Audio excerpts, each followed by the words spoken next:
how important it is that we all step up to the plate and give whatever we can to support these U.S. Senate seats here in Georgia. We got a lot to talk about tonight. We got some exciting folks here. My co-host, Andrew Yang, former presidential candidate, is here with us. Our candidate, the fearless Reverend Warnock, is here. And then all of my sisters, my daughters, everybody from the WNBA, exciting, is here. We've got Nneka Ogwumike, Sue Bird, and Angel McCautry live. And then we're gonna have some other players come in via video. So we are super excited about this. We're gonna keep to the 30 minutes or so, honor your schedule. Let me start by introducing Andrew and Reverend Warnock, and then they're gonna have a conversation for about 10 minutes. And then we're gonna bring in the players and we're gonna talk with them about why they wanted to be engaged in politics at all. And if you're going to be involved in politics, why you would endorse this particular candidate. So I hope that works for all of you, because that's what we're doing.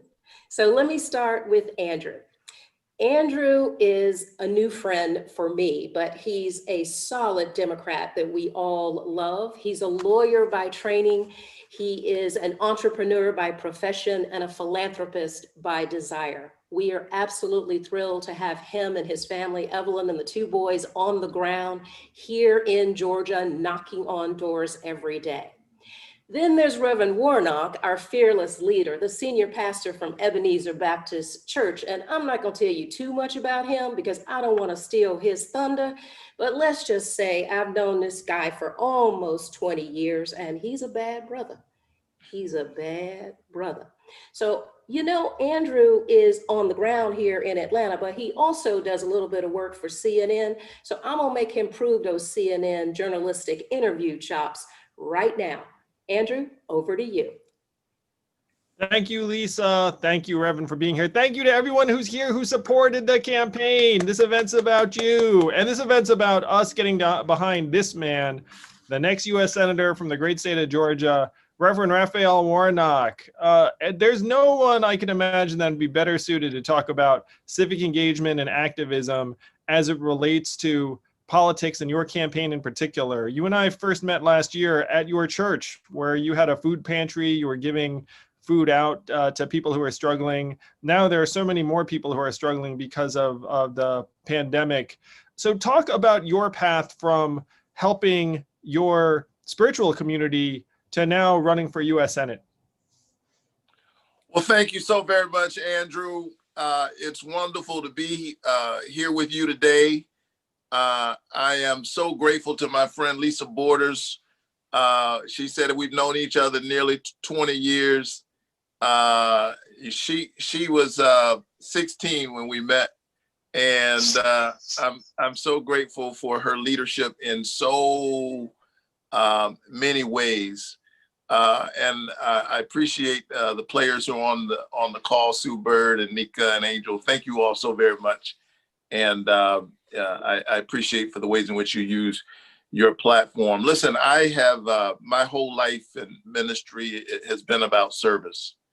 And it may seem a bit unusual for folks to see a pastor running for the U.S. Senate, but it's not as large of a leap as it may seem. I've always felt that my service, my impact does not end at the church door.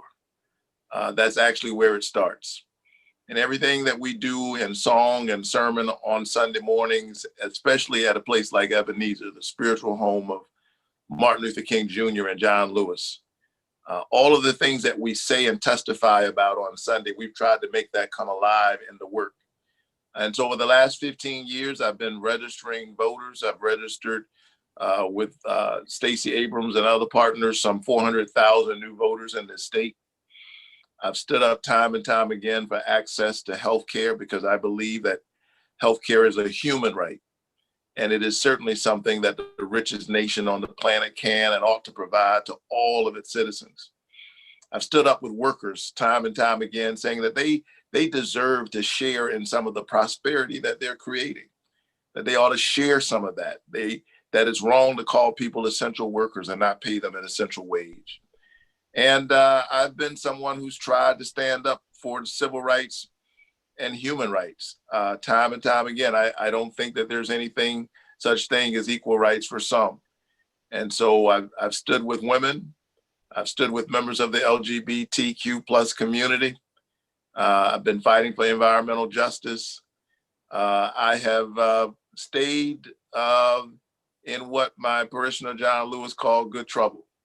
And what I'm hoping to do in this race is translate my years of activism and nonviolent creative agitation into legislation. My protests into public policy. I think people sitting around their kitchen tables are wondering, what does the conversation going on in Washington right now have to do with where they actually live? Yeah, indeed. There are so many folks who are wondering why Congress can't come through in our time of need. And I know that you would have a very different approach in Washington. For those who don't understand why we're talking about a Senate race in December, there are 2 Senate races that are going to take place in Georgia on January 5th. And if Reverend Warnock and John Ossoff win their races, then Democrats will have the majority in the Senate. Kamala Harris, the vice president-elect, will become the tie-breaking vote.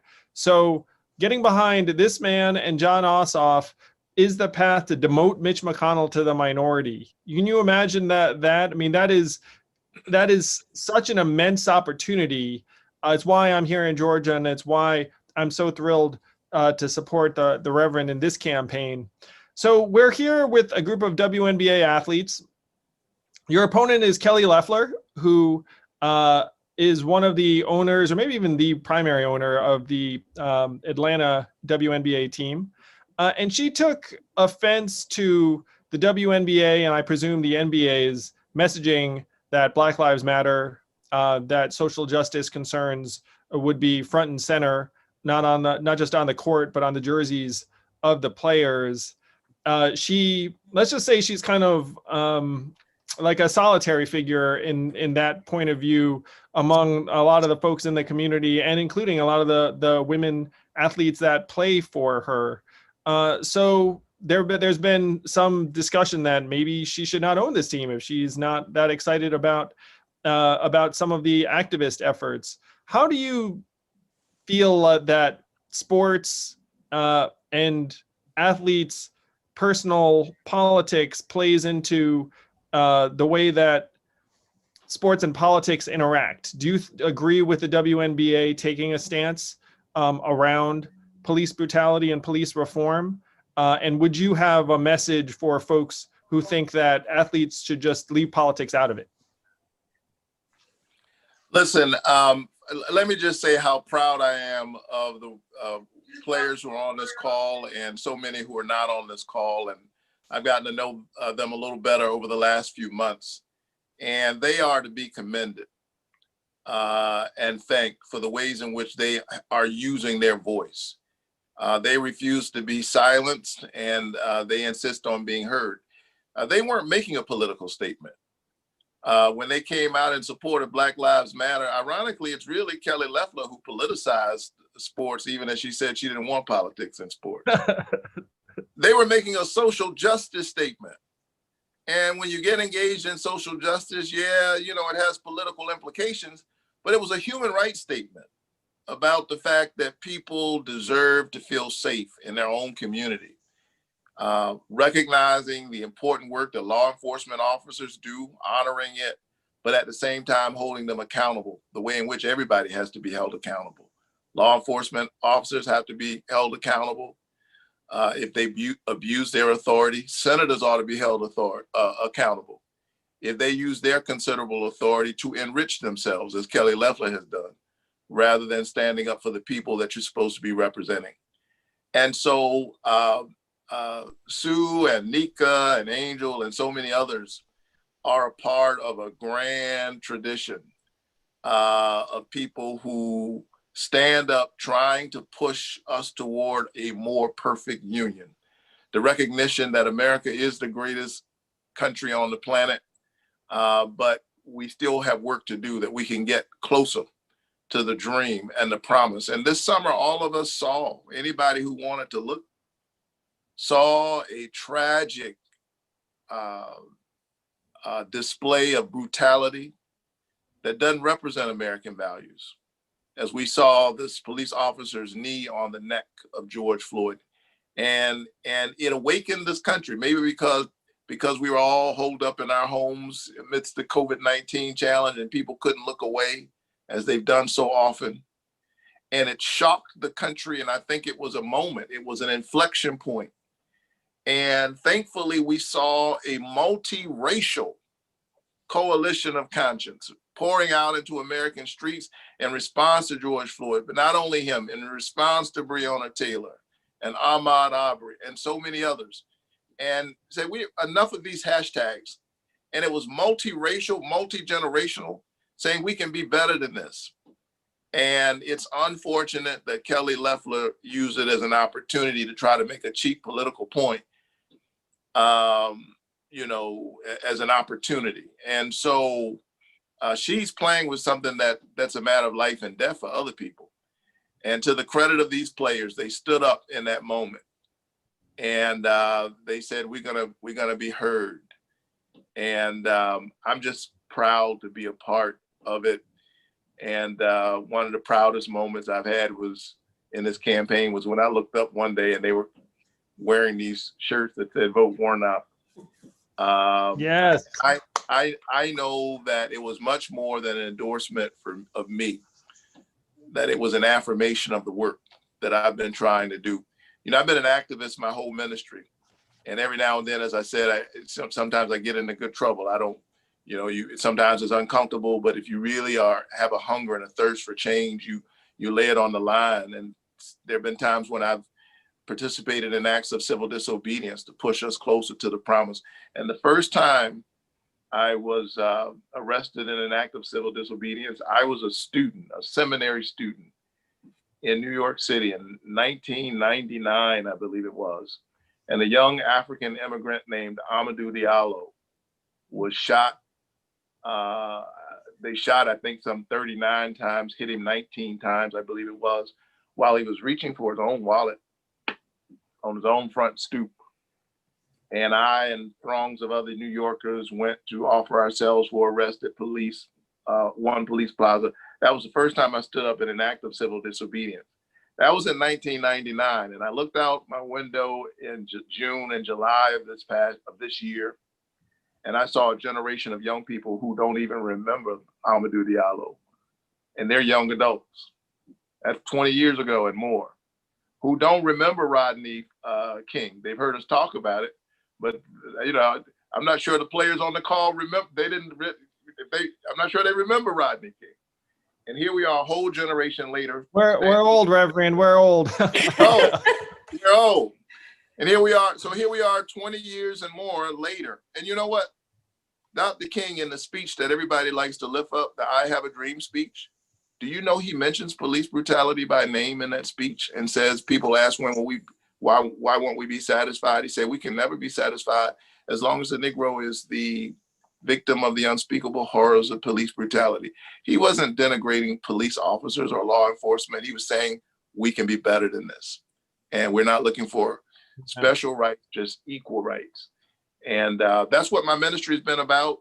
And I want to take that passion and commitment, whether it's criminal justice reform or affordable health care, voting rights. I want to take it. I want to take those values to the United States Senate. That's right. Amen. Let's get you there. And now we're going to bring in the players and Lisa to talk about how activism fits in with their platform as athletes. Reverend, such a pleasure. I'll be back. I think I'm closing it out. But for now, technology, whisk me away. Did that work? Right. You are so good, Andrew. Thank you so much. Let me bring in the players. We are so grateful to Andrew. Thank you very much. And Pastor, you stick close because the players are going to have a couple of questions for you. But let me start with a couple of introductions. I want to remind everybody that all these women are college graduates. The WNBA is the only professional league that requires that its players have 4 years post high school before they are eligible to be drafted. That's very unusual. These players also play half their time in the US, often half the other rest of the year in other parts of the world. So they are citizens of the world, but they play in the US 6 months out of the year. Let me start with Nneka Ogwumike, who is a forward for the Los Angeles Sparks. She was the first round draft pick in 2012. She's a WNBA champion. She's a 4-time All-Star, and she is president of the WNBPA, which is the Players Union. Welcome, Madam President. Then we have Sue Bird, and Sue is the GOAT, okay? Sue's been at this for a minute. She has got 4 WNBA championships, and Sue, don't you have 4 Olympic rings too? Kind of scary, girl. 4 Olympic rings, it's amazing. She was picked #1 by the Seattle Storm in 2002. And Sue, do you serve on the Executive Council or the Social Justice Council? Both? The executive. Executive. Okay, very good. And then we have Angel McCautry. Angel, it's a little dark where you are now. I think you are still in a car, but we appreciate you being here. Angel graduated from the University of Louisville, played her first 8 years here in Atlanta, now plays for the Las Vegas Aces. She's a 2-time Olympian as well. So this is a great group to represent the WNBA. There are 144 players, 12 teams, 12 players each. All of them are just like these beautiful women here. Let me start with Madam President. Madam President, Reverend Warnock here was just talking about social justice and how he got involved 21 years ago, nearly a generation. You guys have something new called the Social Justice Council. Can you talk about that, you and your sisters, why you started it and what it means? Yeah, sure. First, thank you so much for having me on here. I think it's interesting because in these times, although, quite challenging, I've had the opportunity to hop on panels and discussions with people that I feel like I probably wouldn't have ordinarily met. And so it's an honor, obviously, to be on here with, my constituents in the W, of course, Miss Lisa Borders, and then obviously Raphael Warnock and course, Mr. Andrew Yang. So I want to thank everyone for my time, for just the opportunity, but to speak to, kind of our vision for this season. And I say that delicately because, a lot of what we have done as a league and as women in the WNBA and women in sport, it's been ingrained in us. We've had experience with stepping out and speaking on behalf of our fans, on behalf of communities that we represent, and of course, communities that we hope to impact. I think that Reverend Warnock said it best, these are human rights. And I find it interesting that activism is necessary for equality for everyone, because I feel as though it should be ingrained. And I think that we wanted to be well equipped this summer with our vision to amplify our voices on behalf of women, mostly, of course, women of color, but of everyone of color who has been marginalized and so negatively affected by the violence that we experience in this country that's been ingrained through police brutality. And so we were able to establish a social justice council, of which was led by our first vice president, Lasia Clarendon, in conjunction with the WNBA, for us to truly have the vehicle we needed to mobilize and organize, as we so successfully did. I'll brag about that this summer, because that was probably the highlight of this summer, what we were able to do. And I tell everyone that the highlight for me was definitely walking in with those Warnock shirts and seeing the impact that it had. It was really fun to be able to do that. Excellent, excellent. Thank you so much, Nneka. And Sue Bird, UConn in the house. So many UConn players in the league. Here's the thing. The WNBA was started in 1996. In 2016, everybody was really beginning to start reeling over all the racial stuff that was going on at that point. And before Colin Kaepernick took a knee, the WNBA teams were taking a stand in 2016. I remember that well. Can you talk about why it was important for you all to become civically engaged in 2016 as teams? And today? I mean, the answer is pretty simple. As female athletes, our lives are, like the Reverend said, it's based around social justice, which kind of turns into a little bit of politics now and then. we're a group that is marginalized, stereotyped. We've had to fight for everything we've earned. And, I sometimes joke that, like so many others, we would love to be judged based on our performance. But sadly, that's just not the world we live in, but this is our lives on the court, and it's also our lives off the court. So when you consider the makeup of our league, obviously women, 100%, but a high percentage of Black women, the presence of the LGBTQ community, it makes sense. Sadly, again, it makes sense. And it all makes sense as to why our lives are political. And we're used to the fight. So when it comes time to fight that fight publicly and to fight that fight for others, we're not just willing. I think as a group, we're ready because we're so familiar with it. And we truly want to have an impact on our communities, similar to what Nneka said. Having that impact on our communities is just so important. And again, we're just so used to it. We're ready to stand up when needed.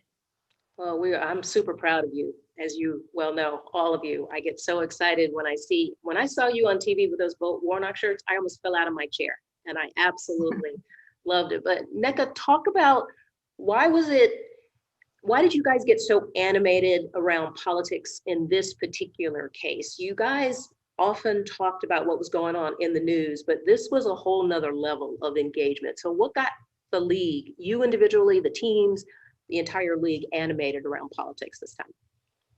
Well, I think like on an individual level, as citizens, not just as players with platforms, a lot of people have been in tune with politics, especially the last 4 years. And I think that with everything swirling around,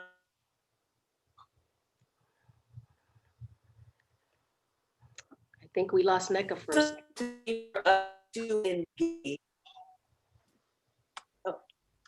Can you see me? Yeah, I can see you, but we lost you for the last 15 seconds.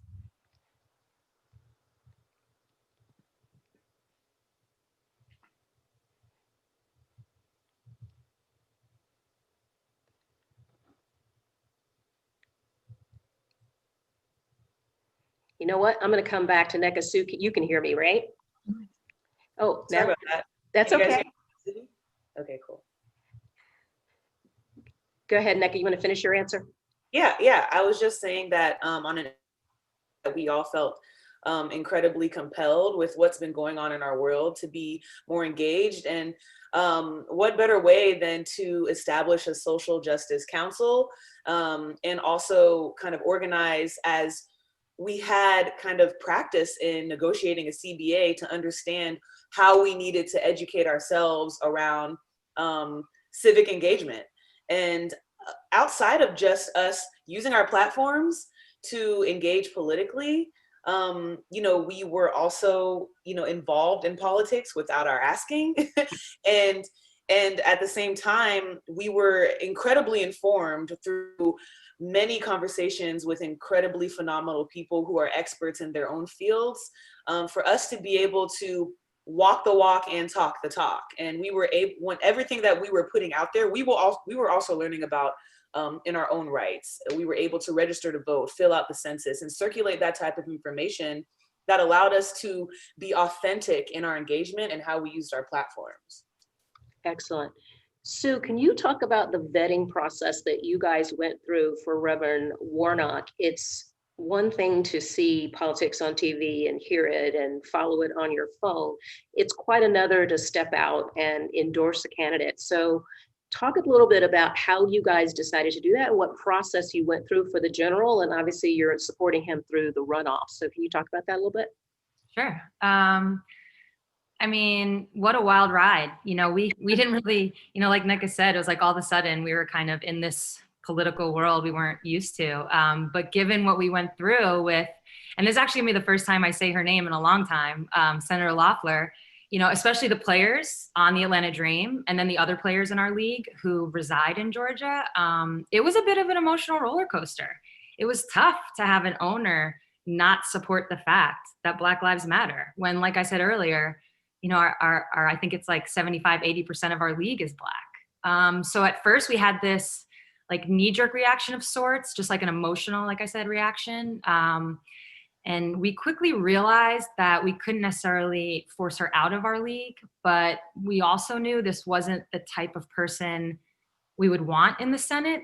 And that's really what led us to Reverend Warnock. And I got to say, it's rare in life where all the stars align. And that's really what happened on so many levels. You know, we kind of did our own little vetting, like got Googling, if you will. Like I was on there Googling, reading some stuff. And quickly we found that Stacey Abrams, who is on our advisory board, had already endorsed Reverend Warnock. We found you again, Lisa. And for those that don't know, Lisa was the president, so we know her of our league very well. And so right away, it was like, check mark, check mark, check mark. Okay.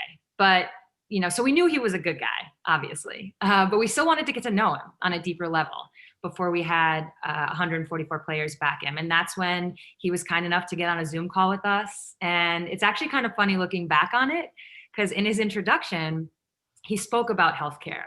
He spoke about LGBTQ issues, criminal justice reform, being pro-choice, and of course, his support and how proud he was with our work with Say Her Name, and just overall, you know, wanting Black Lives to Matter. So he was so good in his intro that we actually didn't have that many questions. Like he kind of just like hit it out the park. And the rest of the Zoom was spent with him and his team guiding us. You know, like I said, we're not political strategists. So it was really Reverend Warnock that advised us to not use her name, that taught us it would only, you know, give that name power. And instead we should continue to focus on what we're already doing, right? Promoting the things that we found to be most important. So what I'll always take away from that vetting process and those Zoom calls was the way in which Reverend Warnock, who was fighting his own fight and trying to get into the Senate, was so willing and eager to help us fight our fight. And I think that's the type of person that you want to support. And that's why we wanted to support him the way we did. Because you know he's a guy who's gonna meet this moment. He did for us, and I'm sure he'll do it for Georgians all around. Yeah, Reverend Warnock, you didn't know you passed your interview with flying colors, did you?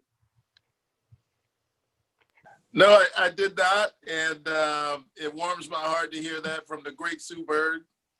And look, this work is so important, and it's wonderful just to see the ways in which these sisters are standing up and using their platform in such a powerful way. Yeah, let me ask Angel one last question, then I'm gonna turn it over to the players. So Angel, you played in Atlanta for 8 years, the first 8 years of your career, and you actually know Reverend Warnock's opponent. Can you talk just a minute about why he would be the best representative of Atlanta and the full state of Georgia in the US Senate, as opposed to his opponent? Give us the Atlanta perspective.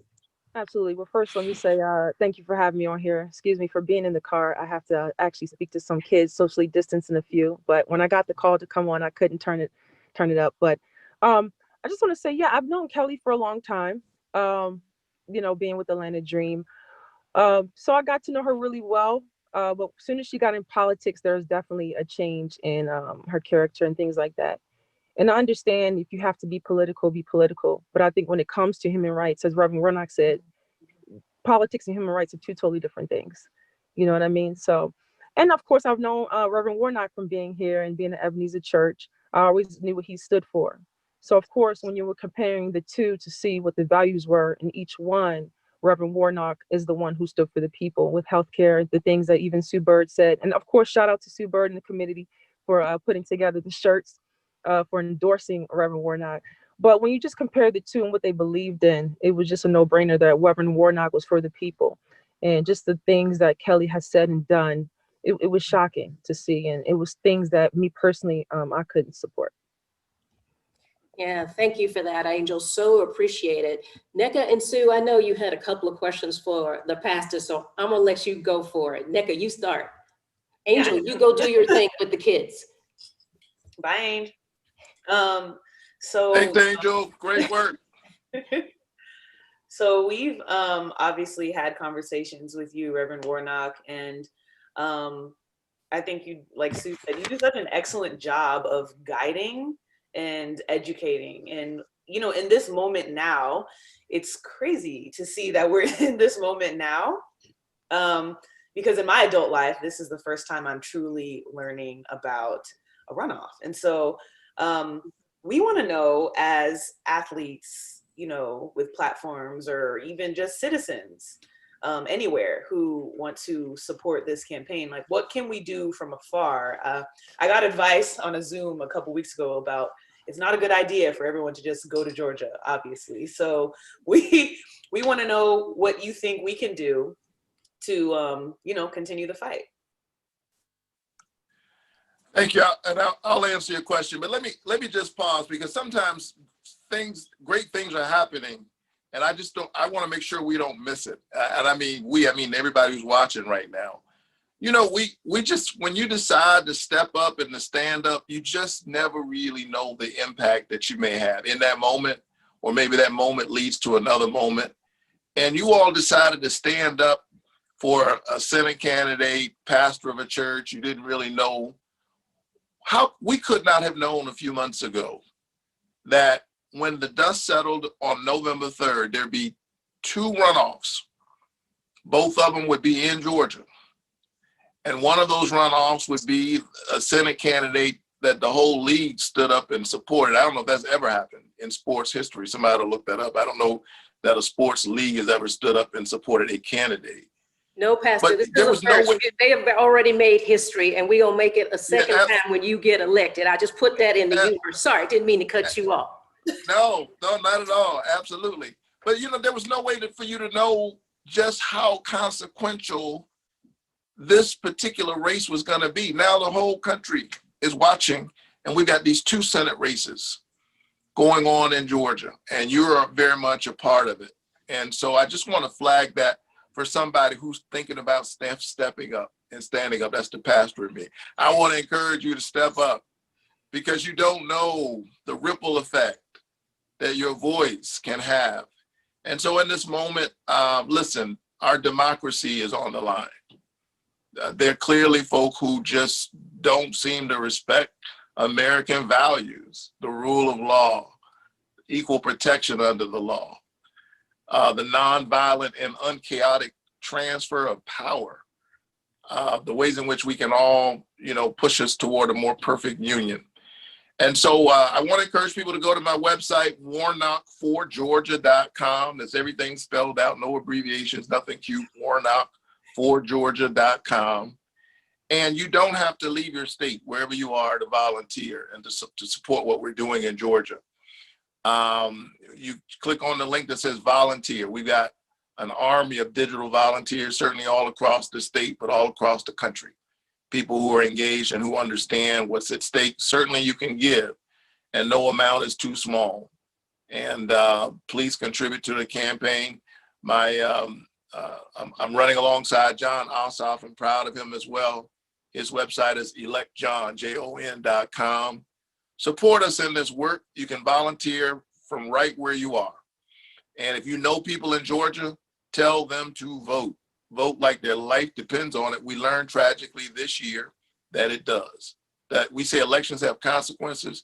As we've watched over 260,000 Americans lose their lives, most of whom unnecessarily, we see that elections are really a matter of life and death. Early voting begins on December 14th. Tell your friends in Georgia. And you can start voting by mail right now. And if you didn't even vote on November 3rd, don't go into a corner somewhere and feel ashamed that you didn't vote. If you live in Georgia, guess what? You get one more time to get it right. Maybe you weren't 18 on November 3rd, but you're 18 now. You'll be 18 by January 5th. Guess what? You can register to vote. The deadline for that is December 7th. If young people will stand up in this moment in ways that people don't expect, because they're always ready to count out young folks, if the young people in Georgia stand up, and other folks who are justice-loving people will stand up, we're going to make history in Georgia. We've already flipped the state blue. We're going to win these 2 Senate seats, and we're going to give Joe Biden and Kamala Harris what they need so that we can get COVID relief, make sure people have health care, and support workers and families all across this state. Good job. Sue, jump in here. I know you had one last question. Yeah, sure. It's a piggyback off NECA. Obviously we all want to help from afar, and one way to do that is on social media. So what is the best message to share on social media? Just tell folks that, the pastor of Ebenezer Baptist Church, spiritual home of Martin Luther King Jr., is running for the U.S. Senate. Person who grew up in public housing, one of 12 children in my family, of number 11, the first college graduate. I'm running because I know the difference that Pell Grants make in low interest student loans, good federal public policy. I'm a Head Start alum, where you work with poor children who are under 5 and make sure that that word gap that we talk about is decreased, because you're engaging their little minds. And they grow up and you never know what they become. I know the difference that public policy connected with people's own sense of grit, hard work, and determination, the difference that makes.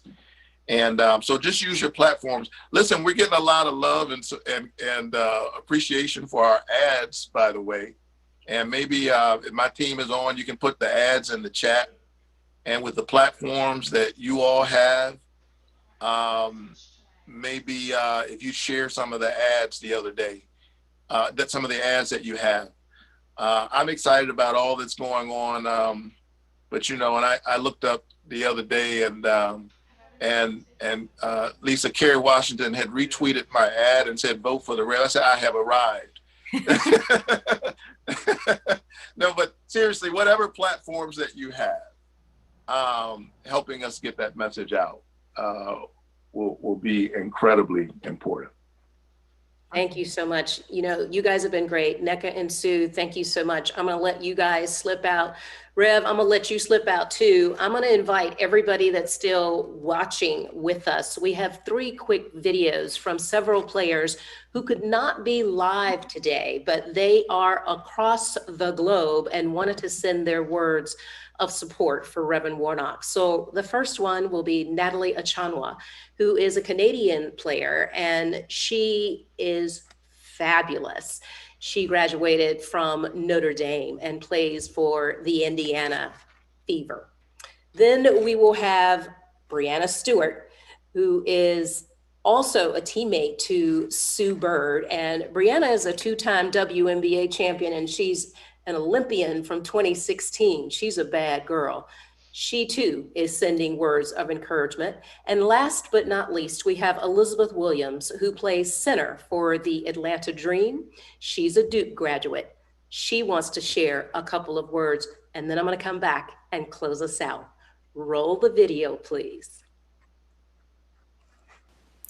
Hi, I'm Brianna Stewart, and I'm proud to join you today in support of Reverend Warnock, the Democratic nominee in the U.S. Senate special election who will fight for the health and well-being of all Georgians. When I first met Reverend Warnock, it was this summer during our WNBA season, and just like us as players, he was trying to continue to be on the right side of history and continue to make our country and our world a better place. He's someone who believes in criminal justice reform, environmental justice, voting rights, and Medicaid expansion.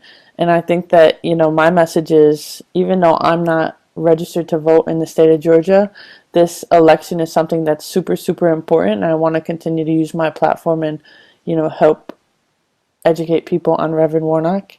So I hope to all the Georgians, I hope you are registered to vote. I hope you're ready for this runoff that's happening, and I hope that you're getting ready to continue to make your state better. And for those of you that don't know, this is a super important election because we have the opportunity to flip the Senate if Reverend Warnock and John Ossoff are able to win.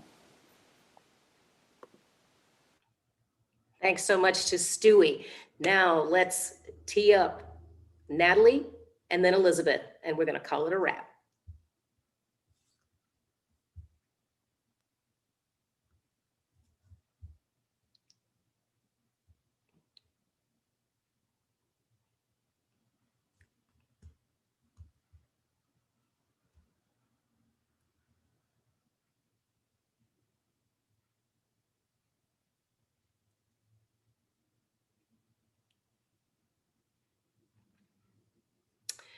So here's what we're going to do. We're obviously having some technical challenges, but let me just say that both Natalie and Elizabeth send their strongest wishes for us to make sure that particularly those of us in Georgia make a plan to vote. This is all about turnout, getting folks to come back to the polls. It wasn't enough to vote for the folks at the top of the ticket, Joe Biden and Kamala Harris. We really need to offer them, give them a Senate that they can work with to help get their legislation through and the agenda that all of us are so interested in. So let me just lift my voice to share on their behalf that this is an incredibly important time. Getting out the vote is the most important thing that we could possibly do. Early voting starts in Georgia on December the 14th. You can vote anywhere. You must demonstrate who you are by your driver's license or a passport or some government issued ID. But for those who want to vote early and avoid any line, you can vote starting on December the 14th. Many of us have already requested an absentee ballot. I understand that number is almost at 1 million people in the state. So if you have requested one, thank you so much. If you have not, please request one if you would like to vote through this method. But I would invite you to drop off that absentee ballot. Don't drop it in the mail. Let's make sure that you look to drop your ballot off in a drop box so that it absolutely gets counted. And finally, the big day is on January the 5th, 2021, and we want to make sure that Raphael Warnock and John Ossoff are elected to the U.S. Senate, which will give the Democrats control of the Senate and a great support lever to President Biden and Vice President Kamala Harris. Now, let me not forget that we must mention money. Let me thank you all again. Those who are listening, we're streaming this live. Thank you so much for the contributions that have come in already. If you haven't made a contribution, we have put in the chat where you can make a contribution to Raphael Warnock. Please feel free to go to that website and make your contribution. No amount is too small. Every dollar counts. These are some very expensive races. Both candidates are up on TV. Raphael Warnock is the guy that we are talking about tonight. He is the man. Again, let me thank you so much for tuning in with us tonight. I want to thank Reverend Warnock for stepping up and being willing to run for public office. This is no joke. It is hard work. Let me thank my co-host, Andrew Yang, and certainly all of our players, Nneka Ogumake, Sue Burr, Angel McCautry, who were here with us live, but also Natalie Achanwa, Brianna Stewart, and Elizabeth Williams. Thank you so much. Stay safe and God bless. Take good care.